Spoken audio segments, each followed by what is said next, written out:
After blaming Russia and then America for blowing up the gas pipelines, Western reports now blame Ukraine. We'll bring you the latest findings. Also, a report on Chinese spies in space and what South Korea and Japan are doing to counter them. Plus, one more sex scandal in the Roman Catholic Church. This one casts a shadow on the record of Pope John Paul II. Though, frankly, we're losing count of the number of cases of pedophilia in the church and the many cover-ups. In Georgia, the parliament saw utter chaos and protests spilled out onto the streets. We'll discuss why. Also, how the side hustle is becoming a big trend among the Gen Z. We'll discuss all of it. First up, the headlines. Russia has captured Bakhmut. That's the big claim made by Moscow's Wagner Group.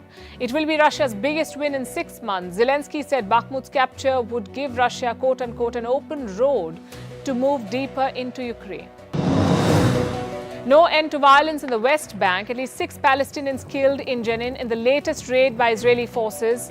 The United Nations has raised alarm over the surge in violence. Pakistan bans all protests, rallies and gatherings in Lahore for 7 days, citing security threat. Former Prime Minister Imran Khan's party PTI had planned a rally in Lahore today. Dozens of people in the Philippines fall sick due to the oil spill from a sunken tanker which washed up on their shores. The Princess Empress was carrying 800,000 litres of industrial fuel oil when it sank more than a week ago. And China cracks down on its custom of costly bride prices as it tries to boost its flagging birth rate. Betrothal gift, or Kylie, is a tradition where the groom-to-be pays a bride price to the woman's family. The thing with news is it's not usually good. As much as we try to look for positive stories, the scary, chaotic developments in our world tend to take over. They seem more pressing, so we pick them. Today, we want to consciously make an exception. We're not starting with war or politics or another prediction of apocalypse. We are starting with colors. The festival of Holi was celebrated today. A happy Holi to all of you. This festival has many stories. The most popular one is this. A king called Hiranyakashipu had a gift from God. He could be killed neither by a human being nor an animal, neither indoors nor outdoors, neither at day nor at night, neither by projectiles nor handheld weapons, not on land, in water or in the air. So the king thought that he was invincible. His son Prahlad disagreed. The king tried to have him killed by tricking him into sitting in a pyre. Prahlad survived and Lord Vishnu appeared in the form of Narsimha, half human, half lion. He took the king at a doorstep, neither indoors nor outdoors, placed him on his lap, not on land, water or air, and killed him with lion claws, not weapons. Holi is celebrated with a bonfire and colors to mark the victory of good over evil. Here's a slice of the celebration. Happy Holi!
Our lead story tonight is about a dramatic twist, a twist in the Nord Stream saga. Remember the gas pipelines to Europe that were blown up last year? Those were Nord Stream. Turns out there could be a Ukrainian hand. That's the latest Western theory. There are new intelligence assessments. They talk about a Ukrainian angle. So did Ukraine sabotage the Nord Stream? The Western press has published a series of reports today. The first one is an American assessment. The second one is German. Both have the same working theory. They say a pro-Ukrainian group sabotaged the Nord Stream. And what is the Nord Stream? They're basically Russian gas pipelines. They used to be Europe's lifeline. In 2021, the EU got 40% of its natural gas from Russia. And the Nord Stream was the main source of this supply. But the war in Ukraine changed everything. The West sanctioned Russia. Russia hit back at the West by using these pipelines as leverage. And bit by bit, it turned off the gas taps. The Nord Stream is basically two pipelines, the Nord Stream 1 and 2. The first one saw the steady cut in Russian supplies, and the second one was never operationalized. In September last year, both these pipelines were blown up, Nord Stream 1 and 2. And since then, there have been multiple reports on who could be behind this. Many assessments, but no definitive answers. Let's tell you about the latest intelligence. First, the American assessment. What does it say? Well, not very much. There are just two important takeaways. Number one, a pro-Ukrainian sabotage group was behind the attack. And number two, the group is an opponent of the Russian president. That's all that the Americans are willing to say at the moment. But a report by a German newspaper goes deeper. It follows the same theory that a pro-Ukrainian sabotage group could have done this. But beyond that, this German report gives some operational details. It says the attack was carried out by a team of 6, a captain, 2 divers, 2 diving assistants, all of them were men, and the 6th member was a woman, a doctor. Were these Ukrainian citizens? We cannot say for sure. Reports say the saboteurs carried forged passports. And how was the operation conducted? They rented a boat, a yacht. They got it from a Poland-based company. This company has Ukrainian owners. From there, the story is quite predictable. The saboteurs boarded the boat. They sailed to the Nord Stream pipelines. They planted the bombs, and then they blew up the pipelines. It's not yet clear if this was a remote detonation. But the bigger question here is, who ordered this operation? Was Kiev the mastermind? Was this a covert operation by Ukraine? Or were the saboteurs acting on their own? So far, no link with the Zelensky government has been established. There is no evidence to suggest that Zelensky or his top lieutenants were involved in this operation. But we do have a statement from Kiev. An advisor of Zelensky called these reports a conspiracy theory. In fact, let me quote from what he said. Ukraine has nothing to do with the Baltic Sea mishap and has no information about pro-Ukrainian sabotage groups. For me, it's a little bit strange story because this story is nothing with us. And I think that investigation of official authorities will describe every details, because it's like a compliment for our special forces, but this is not our activity. What about Russia? What has Russia said about these reports? Well, Russia too has dismissed them. It has called them a coordinated attempt to rig the news. Russia says it was the US that sabotaged the Nord Stream. And on what basis is Russia saying this? On the basis of a report that came out last month. We told you about it. An investigation by American journalist Seymour Hersh. He said the US had ordered the sabotage. Now, this is an award-winning journalist we're talking about who has exposed American governments in the past as well. But this report, the latest one, was buried by the mainstream media in the West. Now, experts say his claims are not credible. They say the report lacks specifics. And since we cannot independently verify either claim, we're reporting both. And also the latest assessment that puts Ukraine in the dock. Which also brings us to the question, is Ukraine capable of carrying out such an operation on its own? Because if you go by the latest operational details, it would have taken another level of sophistication to pull this off. Fake passports, concealed identities, an operation that left virtually no fingerprints at the scene of the crime. And this was a pretty big attack. The pipelines were blown up almost 6 months ago. In 6 months, the world has hopped from one theory to another. First, the Russians were blamed, then the Americans were blamed, and now it's the Ukrainians. Honestly, you cannot put it past any of these, including Ukraine. During the course of this war, Ukraine has conducted some very ambitious operations, like blowing up a key Russian bridge in Crimea. This happened in October last year. The Ukrainians blew up the Crimean bridge. It was the only direct link between Russia and Crimea. And in recent weeks, they made more bold attempts, like the attempted assassination of a Russian billionaire. His name is Konstantin Malofeev. He's an ally of Putin. There was an attempt on his life. Guess who the Russians blamed for it? Ukrainian saboteurs. It's a group called the Russian Volunteer Corps. And this name has been doing the rounds lately. It came up again last week. Russia reported a cross-border attack. Saboteurs crossed into Western Russia. They attacked Russian villages. And Moscow blamed the Russian Volunteer Corps for this. Ukraine has said nothing about it. So what is this group? Who are these people? The Russian Volunteer Corps. Going by one report, this is a volunteer formation in the armed forces of Ukraine. That's all we know at the moment. No proof of their ties with the Ukrainian military. This is what reports say, that they are linked. Irrespective, one thing is quite clear. The Ukrainians are capable of carrying out sophisticated operations. Now the question is, will the West take this up with Kiev? Because for Europe, the sabotage came at a huge cost.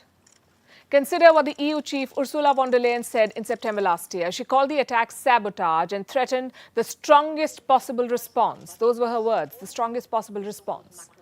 But that was when it was believed to be Russia's doing. Now with Ukraine and America also being questioned, how far will Europe go to push for answers? We'll be tracking this story for you. And talking about covert operations, China has launched a new spy mission. It is snooping on the world from space. Now, this is no exaggeration. There is a Chinese satellite in space, a lot of Chinese satellites, but this one can eavesdrop. This is the TJS-3 satellite. It was launched in the year 2018. On paper, this is a communication experiment satellite. But in fact, the satellite is designed to snoop on other satellites. Right now, its target is the US. This is according to a new report. Experts have been tracking the Chinese satellite. They say it's been following a rather strange path. Apparently, it went close to American satellites. It paused and then tried to take a closer look. And which American satellites were targeted? The report names two of them, the USA 233 and the USA 298. Do you know what's common between the two? They're both believed to be military satellites. They're used for communication. And they're operated by the US Space Force. Now, China is tracking them. And it could be targeting Australia too. In fact, Canberra has issued a warning. It says China is increasing its satellite surveillance. Listen to what an Australian official said. I think people just do not realize that every day we are being listened to and surveilled by Chinese satellites that are only 100 to 200 kilometers above our heads. And China is launching hundreds of them a year, and we are seeing more and more of that activity. So Australia wants to arm itself. It wants to acquire what is called soft kill technology. Now, what is soft kill technology? It is technology used to destroy enemy satellites without creating any dangerous debris, hence the name soft kill. Australia also wants to develop more electronic warfare capabilities, something that can disrupt and disable satellites. This technology is not yet commercially available. Australia is looking for an indigenously developed solution. So China now has spies in space too. Is that a first? Certainly not. China has an extensive satellite network. In November 2022, the US released an assessment. It talked about China's satellite fleet, specifically those that can snoop. This fleet has more than 260 satellites, and they have three tasks: intelligence, surveillance, and reconnaissance. This fleet makes the balloons look like the backup option. This is space warfare we're talking about, and China has been at it for a while. Going by one claim, Chinese spy satellites fly over the US every day. They can take pictures, collect radio signals and other data. And the Indo-Pacific could already be a target. So key players in the region are now trying to catch up, like South Korea. South Korea is building its own space program. It now has about 1,000 personnel. In 2021, South Korea launched its first homegrown rocket. In August last year, it launched a mission to the moon. And this was done with America's help. The next goal is to deploy 8 working satellites. Same with Japan. It is working on its space security. This week, Japan tried to test a new rocket. It's called the H-3. Once ready, it will be Japan's flagship vehicle for satellite launches. The rocket is about 200 feet long. It lifted off on Tuesday morning, but there was a malfunction. Japan had to blow up the rocket. This was to ensure that the wreckage does not threaten any property or people. So this particular launch failed, but Tokyo is not giving up. It will take some time to figure out the cause of this failure or take any measures, and in terms of cost, the burden will also increase. But ultimately, under a normal operational status, which includes considerations of cost, we are still aiming to field an internationally competitive rocket. The space war is heating up. China poses a threat on every front. For South Korea and Japan, there's an added challenge in Pyongyang. They don't want to depend on American surveillance to keep track of their neighbors. They're working on building their own programs and their own tools of deterrence. If you've studied Chinese history, you must have heard about the Battle of Changping. It was perhaps the bloodiest military campaign ever in China. This is from 260 BC. Two of the strongest states, the state of Qin and the state of Zhao, went to war. The fighting went on for over 3 years. Then the Qin cut the food supply of the Zhao. The starving soldiers started killing and eating their comrades. Eventually, they surrendered and close to 400,000 of them were slaughtered. It's particularly gruesome, but the war tactic is not unique. Cutting off supply lines is an old ploy of war. In the past, it was just food and water. Now it's the internet too. And China is giving Taiwan a taste of war. The latest strike has come on Taiwan's Matsu archipelago. It is home to about 13,000 people. For decades, they've lived in the line of fire, barely 30 miles from the Chinese coast. And now they're cut off from the rest of the world. Their internet connection has been cut off. The undersea internet cables have been snapped. 2 Chinese ships are said to be behind this. The operation took all of 6 days. In today's world, when practically everything runs on the internet, this is an act of war. But Taiwan has not officially blamed China yet, and China is pretending that none of this happened. But according to reports, this is how it played out. The first cable was severed by a Chinese fishing vessel. This happened on the 2nd of February. 6 days later, a Chinese cargo ship snapped the second cable. And since then, life on Matsu has been thrown out of gear. People are not being able to make calls. It takes forever for messages to be sent. Delivery services are not functioning, and it's impossible to make online payments. Thankfully, Matsu has been through this before, and it was prepared for such an attack. Apparently, China punishes them all the time. In the past 5 years, Matsu's internet cables have been damaged 27 times. 27 times in 5 years. In 2021 alone, the cables were damaged 5 times. Last year, they took a hit 4 times. But this latest strike is different and more severe because this time, both the main cables have been cut. Matsu has been pushed into digital oblivion. Authorities have put in place a backup system, but it's hardly doing the trick. It can barely keep the essential services going like hospitals, government offices, and military infrastructure. For the common people, there is no relief. How long will it take to fix it? Can Taipei not help? Well, it can, but it's going to take time. It has to wait for ships that can fix the cables, and these ships are not readily available. This is how it works. You make a booking, and then you have to wait for weeks, even months, to get your cables fixed. That's the problem with submarine cables. And the first ship to fix these broken cables in Taiwan may not come before the 20th of April. So it's going to be a long wait. And when the ship does come, it will charge a huge amount of money. You see, repairing these cables is not as easy as it sounds. Even by conservative estimates, Taiwan would have to spend at least $1 million on just the ships. It's a costly affair, and it's a regular one. Which brings us to the million-dollar question. Was China behind this? As I said, both of Matsu's undersea cables have been cut. So either Matsu is very short on luck, or something fishy has happened. And the fact that both cables were cut by Chinese ships, frankly, puts any debate to rest. China's plan to attack Taiwan does include snapping the internet. There are enough and more reports out there to confirm this.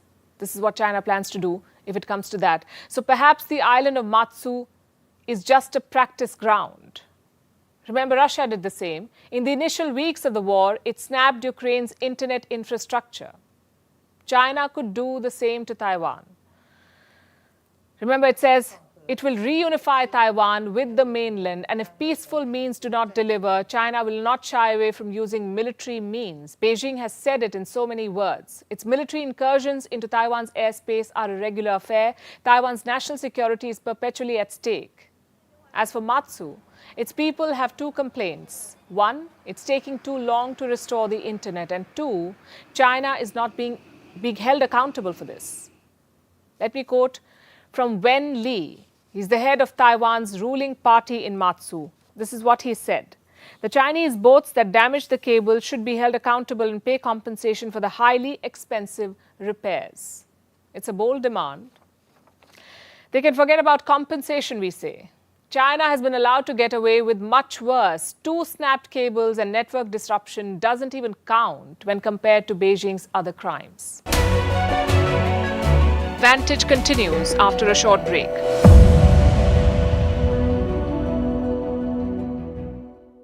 For quite some time, the world is going to need fossil fuels for quite some time. And yes, by all means, let's get emissions down as far and as fast as we can.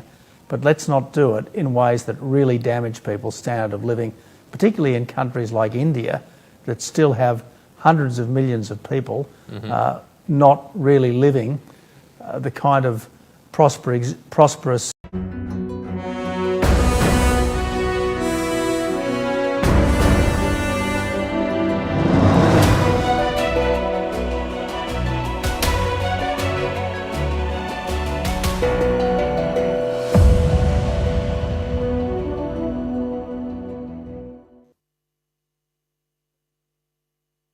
Meanwhile, another damning scandal has come to light. It involves the Catholic Church. And it's the kind of scandal they've always looked to brush under the carpet. Child abuse. This one is from Poland's Catholic Church. A report says that late Pope John Paul II knew about cases of child abuse in the church. And he not only knew about them, he also helped in the cover-up. These cases are said to have happened right under his eye in the 1960s and 70s when he was the Archbishop. The report talks about 3 priests who sexually abused children. And the Pope, instead of taking action, just transferred them to other churches. Why did he do this? Apparently to save the reputation of the church. Clearly, saving pedophiles dressed as priests was more important than saving children. And this is just the latest such revelation about the Catholic Church. Our next report tells you more.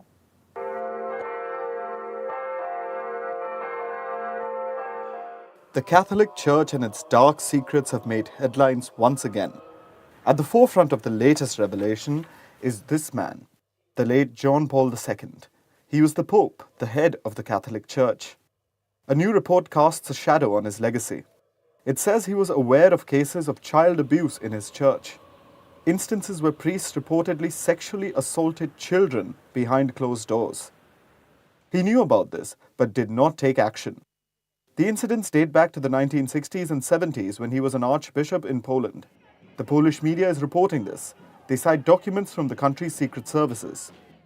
The reports mention 3 priests who allegedly committed these acts: Eugenius Sergeant, Joseph Lorank, and Boleslaw Sadus. The number of victims, however, remains unclear. Witnesses say that John Paul II was even told in person about the acts of pedophilia.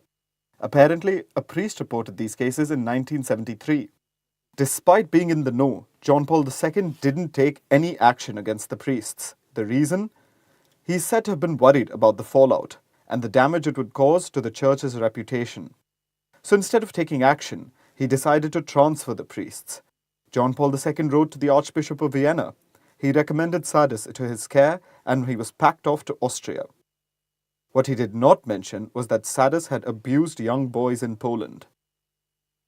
Turned out that he demoralized many young boys, whom he used for sexual matters. It was written in the file of the security service about the priest. There was awareness that these are serious crimes. Reports of these misdoings sent shockwaves. The other 2 priests went on to admit their crimes much later and were convicted. They were sentenced to 3 years in jail only to have their sentences cut short. The Catholic Church in Poland is a pivotal institution in the country, but its reputation has taken a huge hit in recent years thanks to such scandals. Between January 1990 and June 2018, 382 cases of pedophilia were reported. Between 2018 to 2020, another 368 cases were reported. 186 of them are still under investigation. 38 have been rejected. As for the late John Paul II, this isn't the first skeleton tumbling out of his closet. In the late 1990s, he appointed former Cardinal Theodore McCarrick as the Archbishop of Washington. This was despite being made aware of allegations against him. McCarrick is said to have been charged with pedophilia for abusing his nephews. A report also accused him of having shared a bed with multiple men. The Vatican broke its silence in 2019 and promised action. I renew my closeness to the victims of every abuse and the Church's commitment to eradicate this evil. A string of such cases in the Church saw Polish leaders come under pressure. In 2019, Warsaw raised the sentence for child abuse by up to 30 years. But there's nothing to show that the measures have worked. That's because the Church tends to brush cases under the carpet. It doesn't reveal details that hurt its reputation. John Paul II served as the Pope for 25 years. He passed away in 2005 and was canonized as a saint. There's no scope for punishment. The only hope is that these reports will give courage to more victims to speak up. And the Church, struggling to save its reputation, may be forced to clean up its act. Now let's shift attention to India's neighbourhood. India and Bangladesh are strengthening their defence ties. New Delhi has made an offer to Dhaka, an offer to jointly produce defence equipment. This week, the Indian envoy to Dhaka delivered a speech. In attendance was the Chief of General Staff of the Bangladesh Army, Lieutenant General Ataul Hakim Sarwar Hassan. New Delhi is opening new doors for Dhaka. It is willing to share Indian arms, even enter into joint production agreements. You see, Bangladesh wants to modernize its military, and India wants to help. It has extended a $500 million credit line for defense agreements. And this is part of a larger trend. Under Prime Minister Modi, India has strengthened its ties with Bangladesh, and defense is an emerging focus of this partnership. This is not just about selling arms to Dhaka. A secure Bangladesh is also important for India's own security interests. Indian investments are growing in Bangladesh. Therefore, security of Indian projects is something to consider. Beyond investments, India and Bangladesh share a border. And not just any border, it's the fifth longest land border in the world, the one between India and Bangladesh, the fifth longest in the world. It is over 4,000 kilometers long. In the past, ties have been affected by activities of insurgents, but thanks to the close security relationship, there has been a sharp decline in insurgency. So arming Bangladesh will go a long way in protecting India's borders too. Plus, there are historical factors. I'm talking about the liberation of Bangladesh in 1971. India had a defining role to play there. Indian soldiers fought for the liberation of Bangladesh. India trained the Mukti Bahini, a guerrilla resistance movement. Indian forces trained these freedom fighters. They trained, equipped, and provided logistical support to the Mukti Bahini. During the war, the Indian Army set up training camps. They were set up near the homes of these fighters. The guerrillas were trained for 4 to 6 weeks. And what did they learn? Handling small arms, light automatic weapons, mortars and explosives. The guerrillas got a boost from this training. They took control of large parts of the countryside, and they were instrumental in securing Pakistan's surrender. This shared history is the foundation of the military relationship between the two countries today. Last year, India and Bangladesh stepped up their military engagements. Both sides now hold joint military exercises. Bangladeshi military officers have trained in Indian defense schools. There are exchange programs too. But in recent times, China has tried to carve a space for itself. A few years back, China and Bangladesh signed a pact. It was called the Defense Cooperation Agreement. It led to major arms purchases. The Bangladesh Army bought Chinese tanks, its Air Force has Chinese fighter jets, and the Navy has Chinese frigates and missile boats. From 2011 to 2020, Bangladesh paid $3 billion for Chinese equipment. But like most things Chinese arms have been unreliable. Last year, there was a huge row. Bangladesh was unhappy with Chinese tank ammunition. They failed the quality checks, so Dhaka had to reject them. With Indian supplies, Bangladesh could dump Chinese military goods for good. They're clearly the better option. Indian defense supplies are also cost-effective, and there is scope for joint production, which could also create jobs. India's outreach is a good step, we say. And now we shift focus to the United Kingdom. Prime Minister Rishi Sunak has taken up a fight, and it's a big one. He plans to stop the boats, fight illegal migration. His government has proposed a law. It is called the Illegal Migration Bill. Why is it being brought now? Remember, Rishi Sunak leads a Conservative government. And in case you did not notice, the Conservatives are not in a very pretty position. In opinion polls, the Labour Party has a 20-point lead. So acting tough on illegal migration could help Rishi Sunak's party narrow the gap. But what his government is proposing is quite radical, also controversial. So what does the new proposed law say? How big is the UK's migrant problem, and why is Rishi Sunak so determined to implement this plan? Our next report has the answers. My policy is very simple. Stop the boats. That's the slogan of Rishi Sunak's new law that seeks to end illegal migration into the UK. Details of the law are now public. No illegal migrant will get a chance to claim asylum in the UK. Upon detection, the migrants will be detained on a non-bailable basis. They will then be deported to either their home country or a so-called safe third country, a country like Rwanda. Once deported, the illegal migrants will never be able to return to the UK, nor will they be eligible to seek asylum. That's why this bill, Britain's proposed law, will grant the country's Home Secretary powers to deport all illegal migrants. Suella Braverman is the current British Home Secretary. She said if this law is not passed, 100 million illegal migrants could qualify for protection in the UK. Prime Minister Rishi Sunak is serious about pushing this bill. He said, if you come to the UK illegally, you cannot claim asylum. You cannot benefit from our modern slavery protections. You cannot make spurious human rights claims. You cannot stay. People must know that if they come here illegally, it will result in their detention and swift removal. Once this happens, and they know it will happen, they will not come and the boats will stop. The proposed law has not gone down well with the United Nations Refugee Agency. It said that it was profoundly concerned by the proposals. The agency also claimed that the law would deny people the right to asylum, no matter how genuine and compelling their case may be. Back in London, the Labour Party is calling the plans a Groundhog Day and a con. Rishi Sunak says he's ready to fight to make sure that the proposed law sees the light of day. He's also confident that his government may win any and all legal battles coming its way. The United Kingdom will hold its general election next year. But what explains the timing? It's a race between Sunak's Conservative Party and the Labour Party.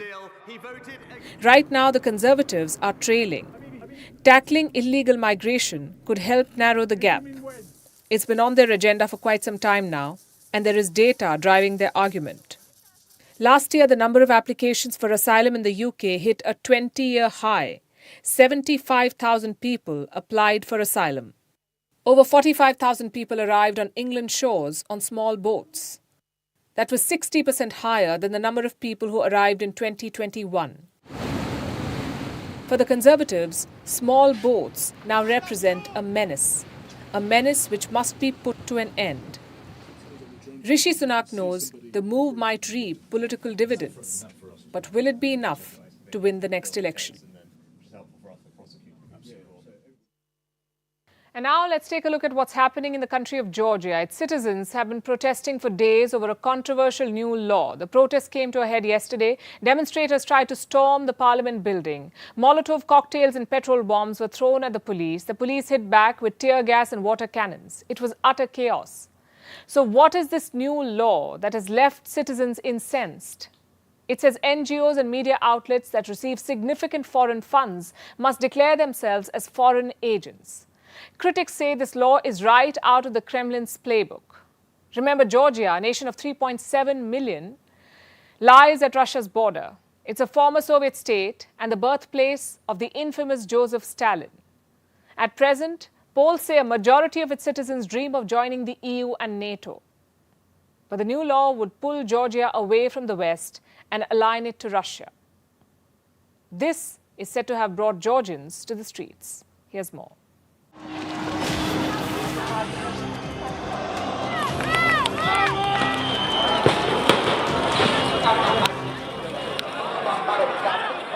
Georgia is the latest nation at war with itself. Thousands gathered in the capital Tbilisi to protest a controversial new law. They tried to enter Georgia's parliament building, where the government was approving the first draft of the Transparency of Foreign Influence law. The protesters clashed with riot police. The confrontation grew violent. Protesters threw stones, petrol bombs, and even Molotov cocktails at the police. The police in turn hit the demonstrators with water cannons and tear gas. Why did the protests escalate to such a degree? Because Georgians feel the law is inspired by Russia and takes them further away from Europe, and the citizens weren't having it. They applied it without us knowing anything, and right now we're back here to protest it until we don't see any changes about it. And the law is Russian, as we all know. It has been implemented in Russia, it has been implemented in Belarus, and we don't want to be part of ex-Soviet Union. We want to be part of European Union, we want to be pro-West. I came here because I know that my country belongs to Europe, but my government doesn't understand it. And we believe that this is a part of the big play. This is Russia's play. And Putin is facing damage in Ukraine, and they want to gain something here. So we are here to protect our country because we don't want to be part of Russia again. We need to fight against the rights to be European. So here am I, because for my child's future, I prefer to be a part of the European society. First, let's understand the situation in Georgia. It was part of the Soviet Union and gained independence in 1991. These are Georgia's official borders. These two areas are breakaway regions that have limited international recognition. Russia is one of the only 5 countries that recognizes them as sovereign nations. In 2008, Russia even fought a war with Georgia over control of South Ossetia, which explains why a majority of the Georgian people would want closer ties with Europe. Polls say about 80% of the population wants closer ties with the West. Joining the EU and NATO is even enshrined in Georgia's constitution. But the contentious new law is considered a return to the Soviet era. Last week, the Georgian government and opposition lawmakers got into a brawl in parliament. Georgia's president has said she will veto the bill if it comes to her. But despite the law's unpopularity, Georgia's ruling party is trying to push it through. Georgia's new draft is similar to a law Russia passed in 2012. It allowed the Kremlin to crack down on critical media outlets and civil society groups. The fears are that Georgia will follow the same course. Georgia's new law targets NGOs and independent media outlets. If they get 20% or more of their funding from abroad, they must register themselves as foreign agents. The term agent is synonymous with spy in most former Soviet nations. Critics say this is a tactic to discredit voices critical of the government. The draft law has been panned by the West. EU Foreign Policy Chief Joseph Borrell has said that the draft legislation was incompatible with EU values and standards. The EU embassy in Georgia described Tuesday's vote as a dark day for Georgia's democracy. Georgia's foreign agent bill isn't a law yet, but the government has the numbers to push it through. Our next story is about the rise of the side hustle. When it comes to work, we are in a state of flux, and side hustle is perhaps a part of our societal transformation. Think about work from home or hybrid work. The great resignation, quiet hiring, quiet quitting. The COVID pandemic has smashed so many narratives about work life. We used to be personally attached to the 9 to 5 workday. We thought we must be constantly present in the office. It felt like a social contract. They said, find a good job and work hard and you'll get ahead. Well, if that's indeed the case, why do millions of workers feel so vulnerable today? Mass layoffs, housing crisis, looming recession. It seems like we're mired in existential despair. And all while we scramble to adjust to the modern workplace. Well, guess what? Gen Z has been watching on the sidelines, observing all of this, and now as they enter the economy, they're coming with different ideas about work life. They have full-time jobs, but they're also Amazon's reselling, they're thrifting and flipping designer sneakers. They're investing in crypto and selling their own cosmetics.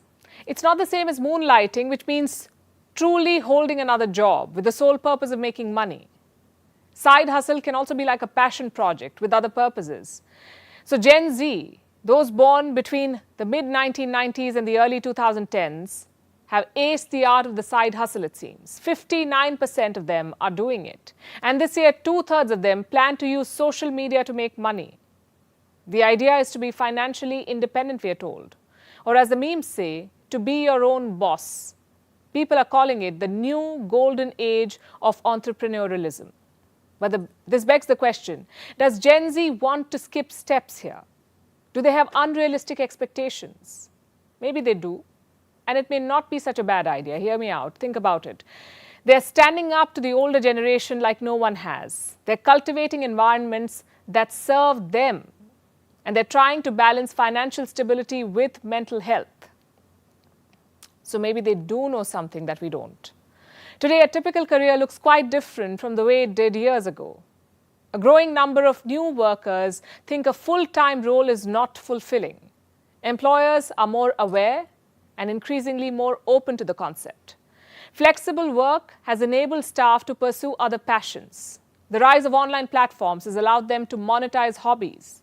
By 2025, Gen Z will make up 27% of the workforce. So as they age in, side hustle culture is likely to grow in acceptance.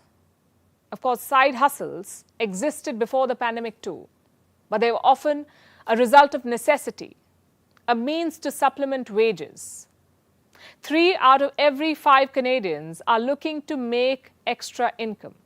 In a UK survey, 16% of the respondents said that they take up additional roles.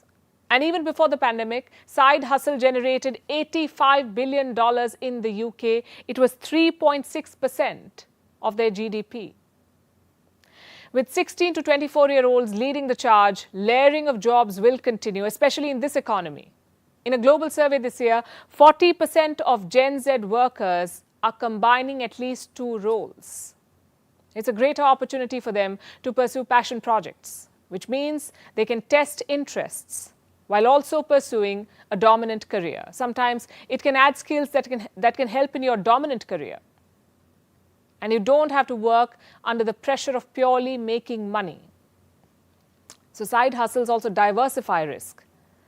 Remember, Gen Z was the first to navigate social media as children, and they grew up witnessing office burnout in adults. And instead of being broken by it, they're finding creative ways around it. They're embracing the work-life balance instead of just paying it lip service. At best, side hustle provides both personal and financial growth. And today's youngest workers want it all. Work-life balance, fair pay, and value alignment, all of it. They're stubborn about it. Maybe it's a good thing. Maybe we should all be taking notes. And finally, it's time for Vantage Shots, images that tell the story. We're leaving you with some pictures. Thanks very much for watching. We'll see you tomorrow.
It's a big deal.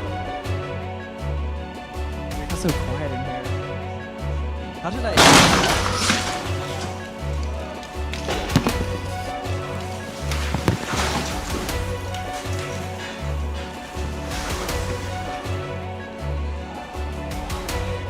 I think we're fine. I think we got all the audio on there.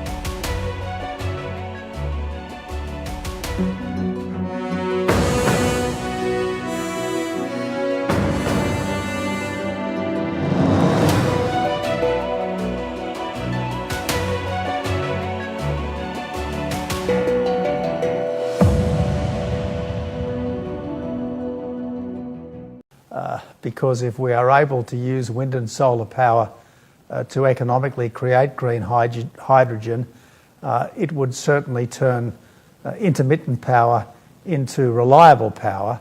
Mm-hmm. But I think there's a long way to go before that technology is proven at scale. In the medium term, I think that it's wonderful that clean Australian coal is now entering India tariff-free, including coal from the Adani mine in central Queensland. I think that it's good that Australian scientists and technicians are working together to try to ensure that we do improve our green technologies. But the important thing in the end is not just to get emissions down, it's to keep the lights on in countries like Australia and to get the lights on in countries like India. And that's why I think the Adani mine was so important and why I backed it so strongly, because there are still tens of millions of people in India that lack access to 24/7 power, and this is helping to give it to them. Now, things have improved immensely over the last decade or so, thanks to the Modi government. Yeah. But India is going to need Australian coal, Australian gas, for quite some time. The world is going to need fossil fuels for quite some time. And yes, by all means, let's get emissions down as far and as fast as we can. But let's not do it in ways that really damage people's standard of living, particularly in countries like India that still have hundreds of millions of people not really living the kind of prosperous, secure existence that we'd like them to have.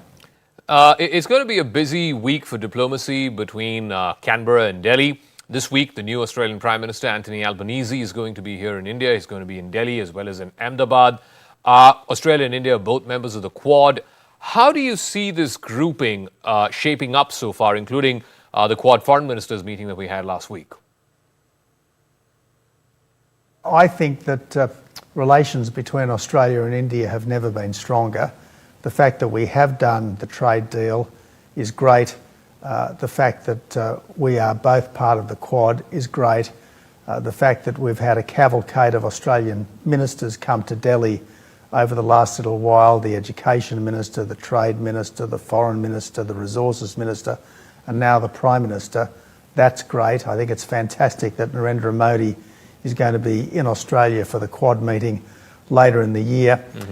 And I think that Narendra Modi is playing a remarkable part on the world stage, and this is only going to increase thanks to the G20. When you look at the Quad, the most significant geopolitical development since NATO, the architects of the Quad were Shinzo Abe from Japan and Narendra Modi from India.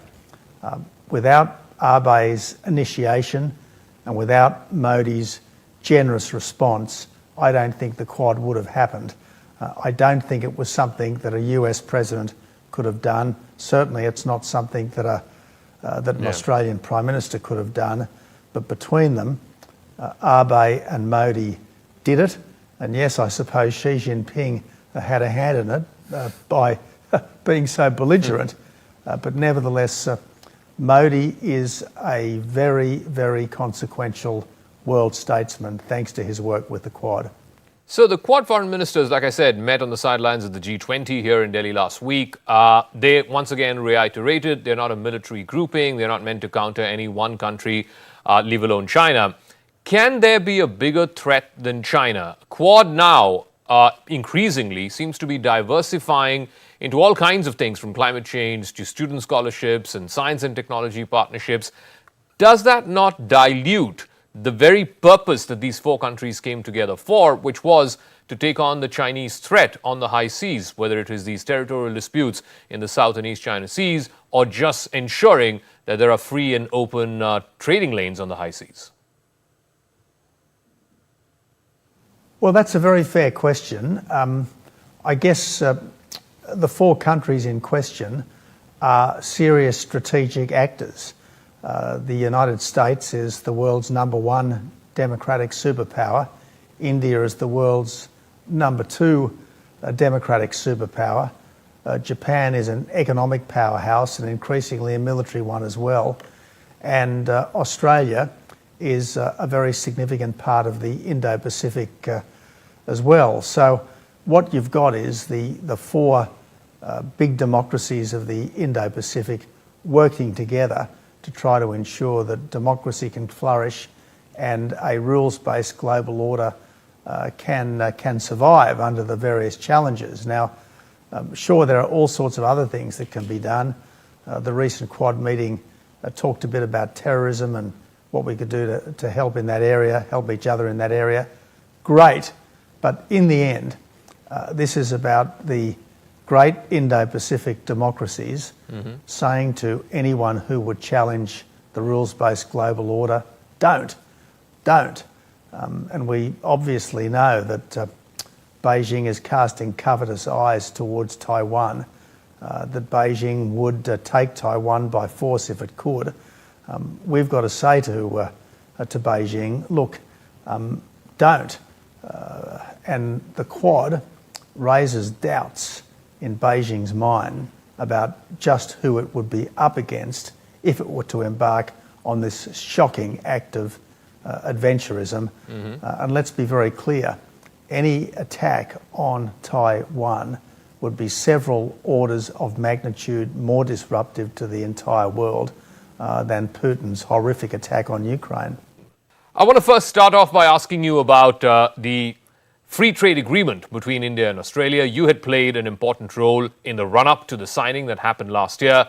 How do you see the ECTA working so far? What more, in your view, can be done to expand trade between India and Australia? In fact, before the ECTA came into effect, trade was just a bit over $23 billion, which many would say is underwhelming. How do you see that?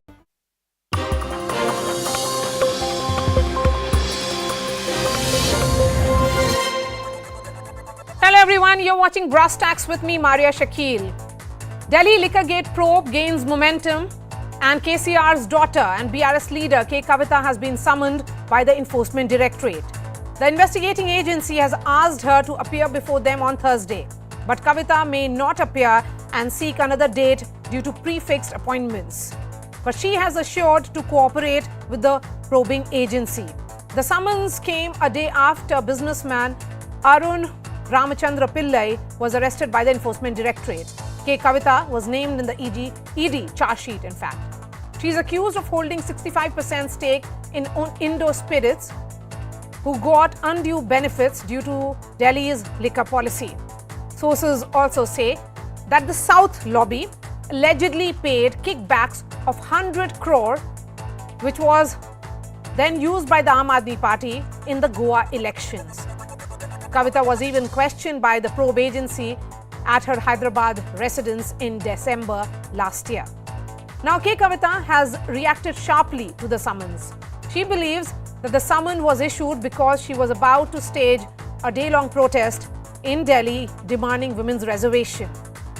Kavita even launched a scathing attack against the centre and said that these are just tactics of intimidation and Telangana won't bow down before the oppressive anti-people regime. The BJP has slammed the BRS They believe that K. Kavita knows that she is guilty, and that's why they are using such tactics to divert the attention from the probe. So the opposition has claimed that central agencies are being misused by the centre. Just yesterday, RJD Supremo Lalu Yadav was questioned in an alleged land for job scam by the Central Bureau of Investigation. Manish Sisodia has already been arrested by the CBI in liquor policy scam. The opposition is claiming that the centre wants to silence the opposition. So is the ongoing probe in the liquor policy scam a political vendetta? And will this really reveal the truth?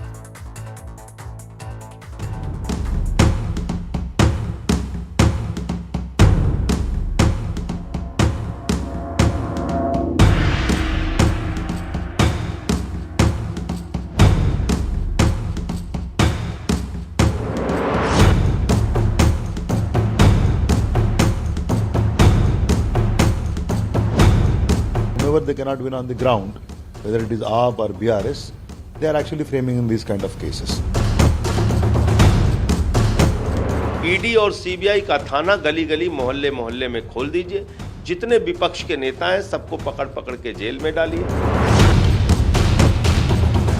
Corruption had entered the entire liquor policy, the excise policy, the new excise policy at all the stages.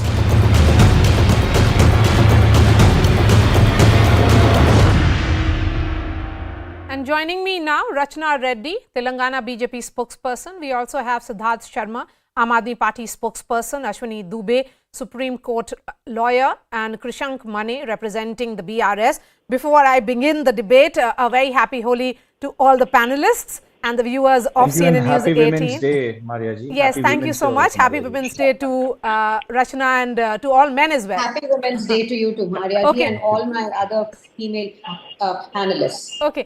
Krishank Mane, if you have nothing to hide, then why make it about vendetta? Questioning is a process of investigation.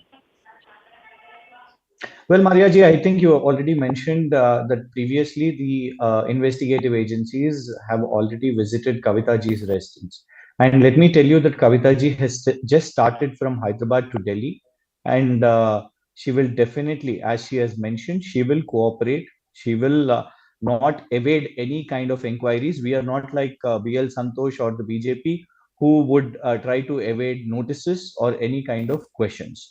But the point is, why cherry picking?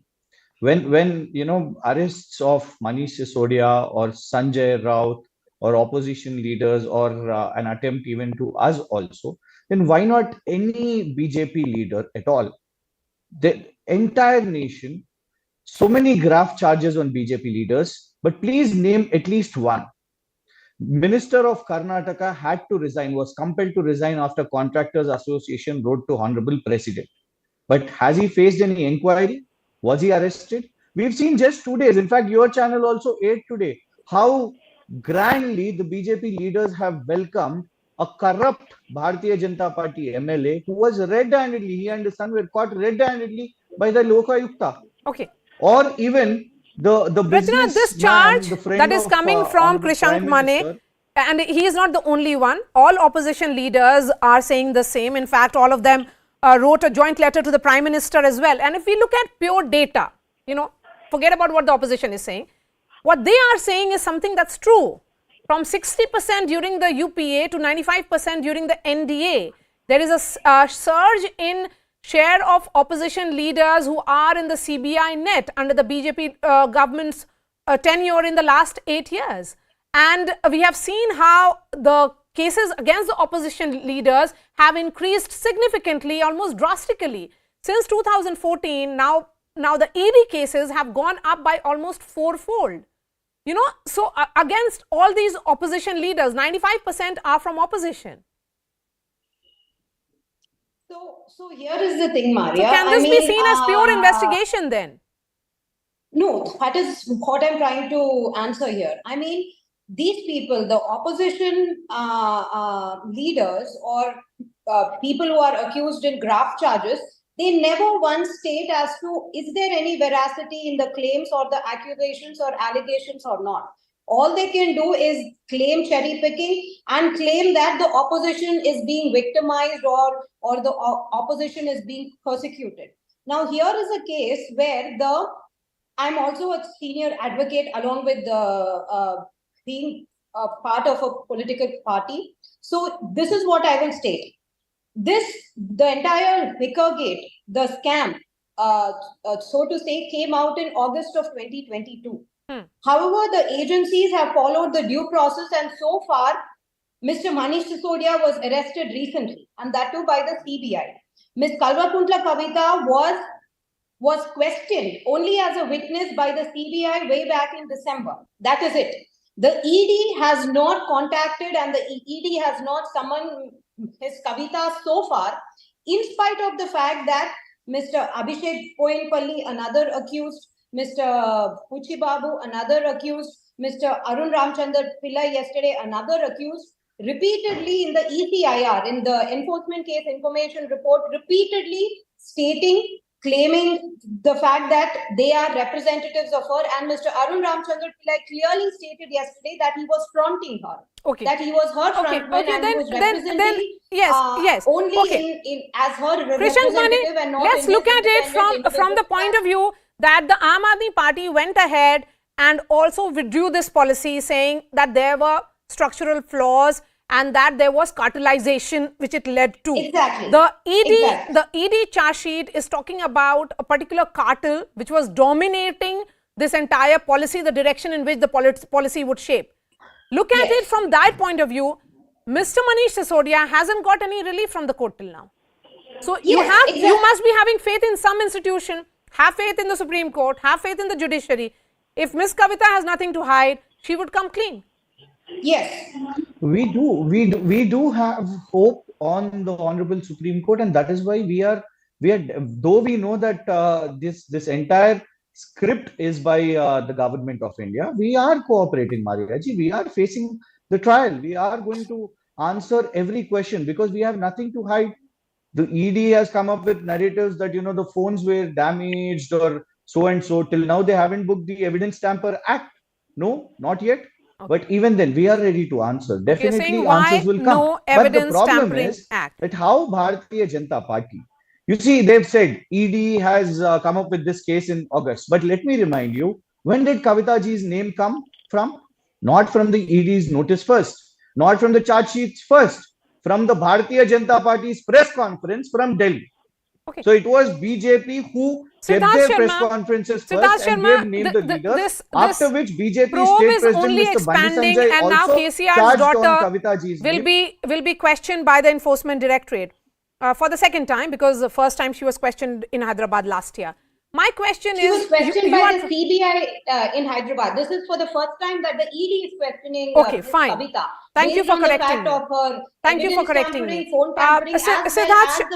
Siddharth under Sharma. the PMLA Act, a lot of money has been taken from the Hyderabad Shamshabad airport and distributed. So it is Siddharth Sharma, today Sanjay Singh addressed a press conference, and this is something that has been said by various opposition leaders in this letter that was written to the Prime Minister as well. All of them are talking about what clearly is misuse of central agencies.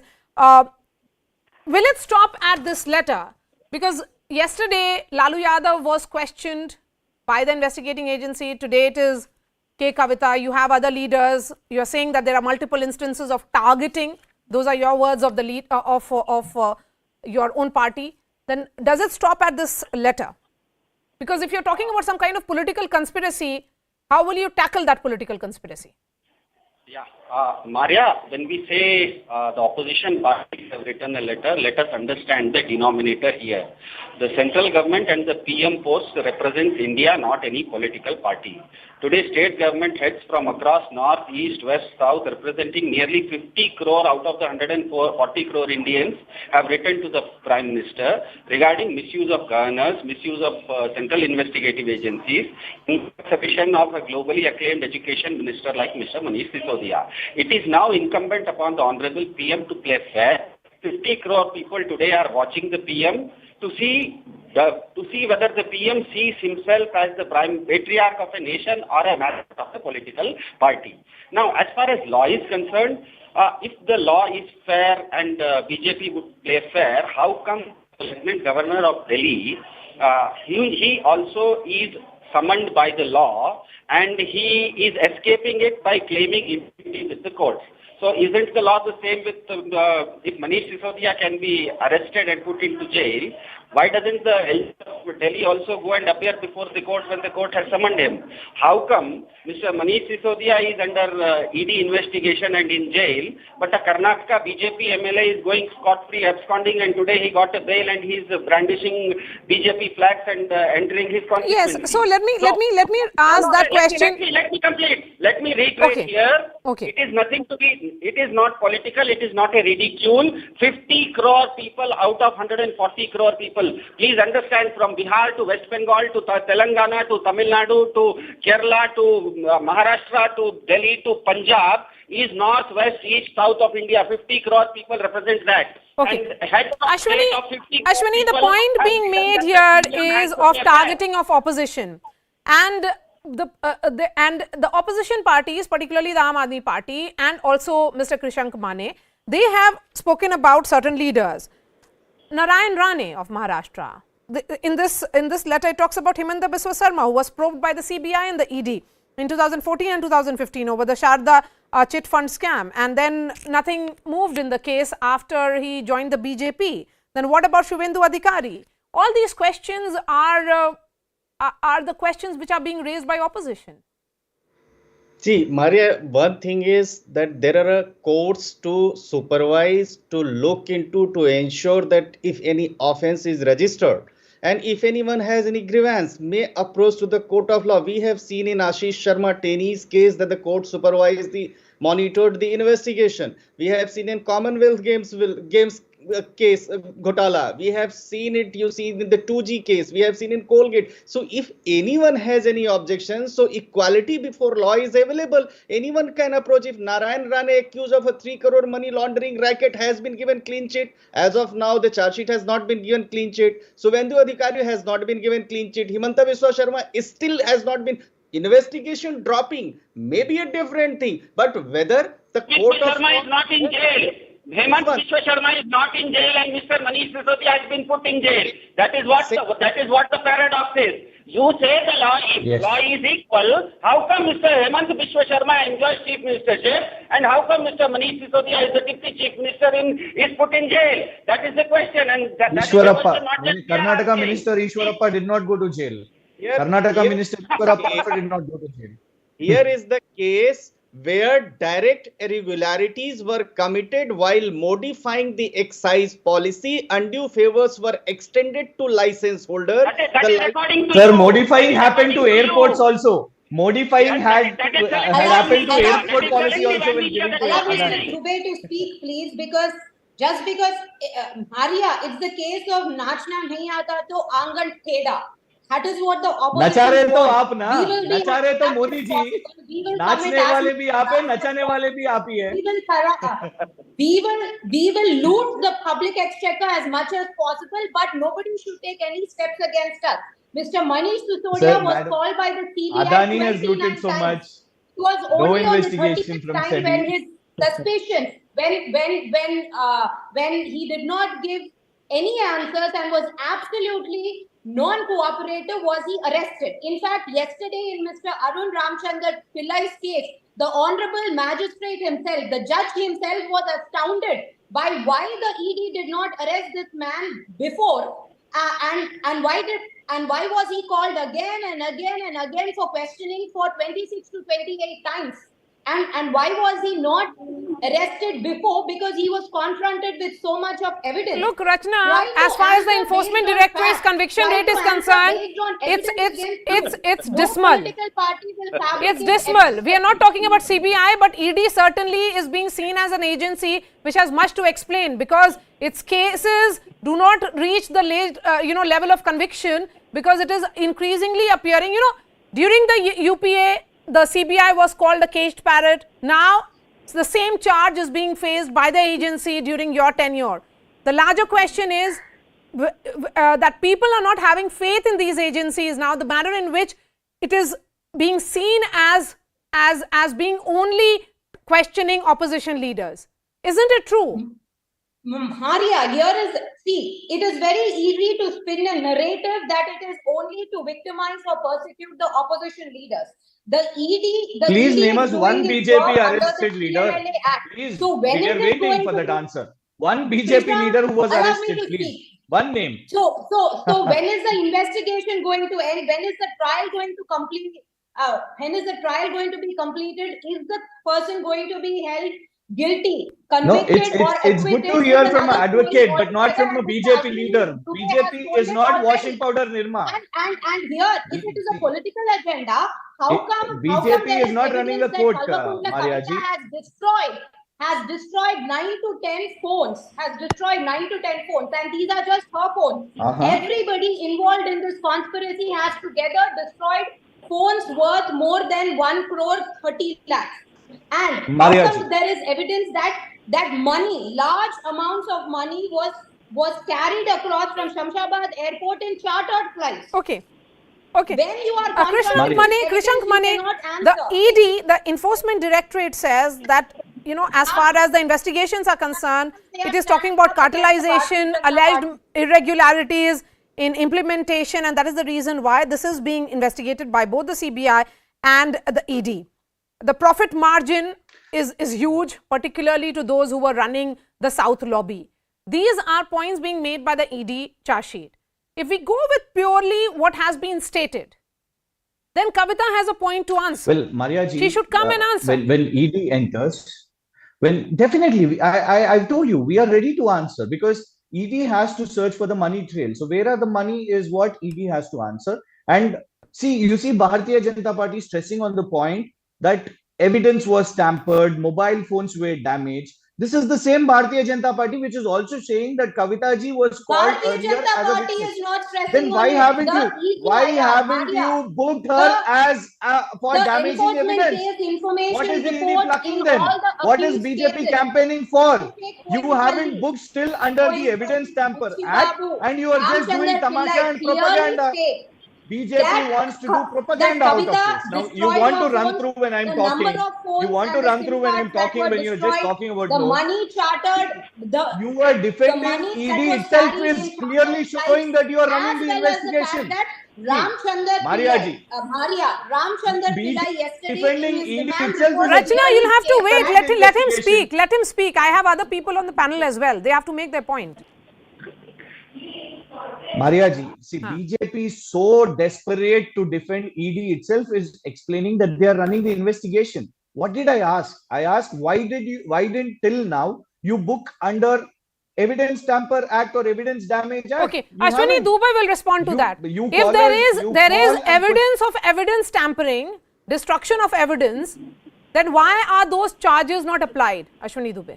Thank you, Maria. Maria ji, investigation is an important segment of a criminal procedure.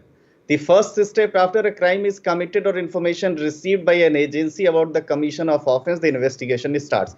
Now the mode and manner has been provided in the Code of Criminal Procedure Code or PMLA or the Indian Evidence Act. That is not we have to see. That court has to see whether the process as given under the Indian Evidence Act has been followed or not. This is one. Second, my learned friends just interjected did not allow me to complete my point. Here, when the question is that once the FIR is registered or an investigation is taking place, why one should not cooperate in the investigation? This is one. Second, had it been the case of political vendetta, don't you see that the Supreme Court of India has asked even the governor that you should not politicize the events, you work within the domain of the Constitution. Third, don't you see that these are the courts who protect the fundamental rights of individual, right and liberty of the individual? Who has stopped you to go to the court? This is one. Second, okay, go ahead, Ashwini. Second, Maria, so far as the various names you have taken, as a student of law and citizen, I understand if anyone has any problem, why you are not approaching to the court of law. Sharma, the fact is that Satyendra Jain, in another case, has been in custody for the last almost like 8 months now, correct me, and he hasn't got any relief from the court. Maria, FIRs against the FIR against accused number 1 in the liquor gate, that is Mr. Manish Sisodia, has not been quashed. The fact is that the court has not given any relief to you. Then why look at it from the prism that there is some kind of targeting of opposition? Yeah, very pertinent question. The answer is very simple here, that tomorrow if Mr. Manish Sisodia or Mr. Satendra Jain get bail, would you run the same program and say that they've been given a clean sheet? No, there is a process. Once a law starts, unless there is a verdict to it, the case is under investigation. It is sub judice. It's as simple as that. Now, there is a lot of talk about the Delhi excise policy being tweaked to benefit certain people. My simple question is, people elect a government to frame policy.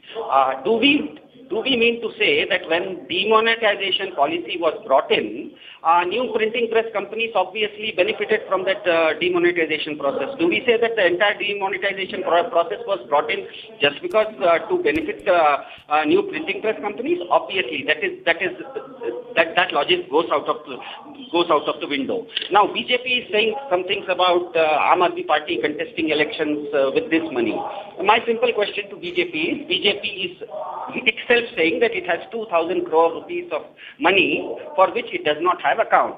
And everyone knows Mr. Adani travels with the Honorable Prime Minister of India globally. So how much money Adani has given to BJP to fight elections, BJP has to say. So all these things, basically I tell you, this is the bottom line I'm trying to tell you.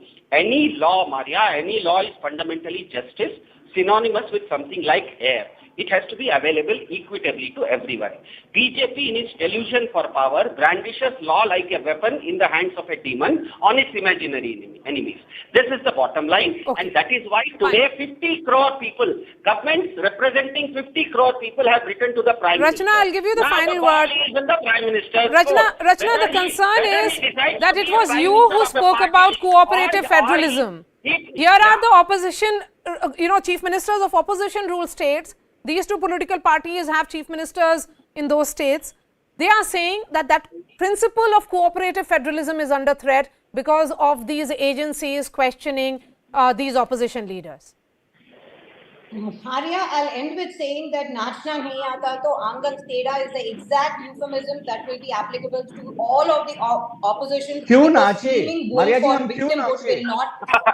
Will not play out here. Allow me to speak, sir. Allow me to speak. Maria ji, ye नाचने की क्या बात है? कौन नचाने वाले हैं? Here is the thing, Maria. I don't know if what is this phrase? Other than Mr. Thube knows the fact that since August of 2022, no FIR, not under the CBI or under the ED, has been directly filed on Ms. Khalvakuntla Kavita so far. Her involvement, the fact that she is an important link, the fact that she was represented by 3 different people in this entire transaction. Then how did BJP leaders keep a press conference in August? ECIR repeated. There was no FIR. How did BJP leaders accuse? There are 3 ECIRs and a remand report, but not a single ECIR directly on Ms. Khalvakuntla. All right, Rachna, let's see how events pan out, because tomorrow is the day of questioning whether the ED will actually agree to that extension of date that has been sought by K. Kavita. Rachna, Siddharth, Ashwini and Krishank Mane, thank you so much. And that's all from me. From the entire team of CNN News 18, a very happy Holi and also a very happy Women's Day. Thank you so much for watching.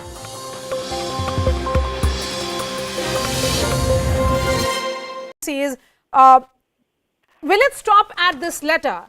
Because yesterday Lalu Yadav was questioned by the investigating agency. Today it is K. Kavita. You have other leaders. You are saying that there are multiple instances of targeting. Those are your words of the lead of your own party. Then does it stop at this letter? Because if you're talking about some kind of political conspiracy, how will you tackle that political conspiracy? Yeah, Maria, when we say the opposition parties have written a letter, let us understand the denominator here. The central government and the PM post represents India, not any political party. Today, state government heads from across north, east, west, south, representing nearly 50 crore out of the 140 crore Indians, have written to the Prime Minister regarding misuse of governors, misuse of central investigative agencies.